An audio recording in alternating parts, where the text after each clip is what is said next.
Hi అండి. ఈ మధ్య కాలంలో ఇంట్లో ఆడపిల్లలకి, మగపిల్లలకి ఆస్తుల దగ్గర విపరీతమైన గొడవలు, తగాదాలు పెరిగిపోతున్నాయి. అప్పుడు మగపిల్లలు తల్లుల మీద దాడి చేయటం, ఇంటికొచ్చిన ఆడపిల్లల మీద దాడి చేయటం ఈ రకంగా చేస్తున్నారు. చిన్నప్పటి నుంచే తల్లిదండ్రులు పిల్లల మీద ఆస్తి మీద ఫోకస్ చేయకుండా మీరు చదువుకుని మీ బతుకులు మీరు బతకాలి, మీ సంపాదనల మీద మీరు ఆధారపడాలి. ఈ ఆస్తులేవి మీకు వచ్చేవి కాదు, ఏదున్నా అందరికీ సమానమే అని చెప్పి పెళ్ళిళ్ళు కాకముందే ఎవరిది వాళ్ళు కేటాయించి ఇచ్చేస్తేనే మీరు సేవ్ అవుతారు. లేకపోతే అనవసరంగా కొట్టించుకుని చంపించుకుని 10 మందిలో పరువు పోగొట్టుకుని ఇబ్బంది పడతారు.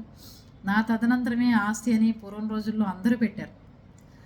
రేపొద్దున అత్తగారు చనిపోతుందన్నా కూడా అత్తగారు దగ్గరే చీరకి తాళాలు ఉండేవి, కోడళ్ళు ఎవరికి ఇచ్చేవాళ్ళు కాదు. ఈ రోజును బట్టి అర్థమవుతుంది ఏంటంటే ఆ రోజుల్లో చచ్చిపోయే ముందు కూడా పవన్ శంకర్కి తాళాలు కట్టుకుని తిరుగుతూ ఉండేవాళ్ళు అత్తగారు. ఈ రోజుల్లో చాలా సోషల్గా ఉంటున్నారు, చాలా మంచివాళ్ళు ఉంటున్నారు, చెడ్డవాళ్ళు ఉంటున్నారు. ఇప్పుడు కోడళ్ళు ఒకళ్ళు 1 నెల ఉంటుందో 2 నెలలు ఉంటుందో దేనికోసం అని చెప్పి ఏది అత్తగారులు ఇవ్వకుండా అట్టి పెట్టేసుకుంటున్నారు. అందుకని కొంచెం మానవత్వంతో ఆలోచించండి, రిలేషన్స్ మెయింటైన్ చేసుకోండి. పిల్లలకి అర్థమయ్యే విధంగా మనం చెప్తూ పెంచితే ఎవరు దుర్మార్గులు అవరు.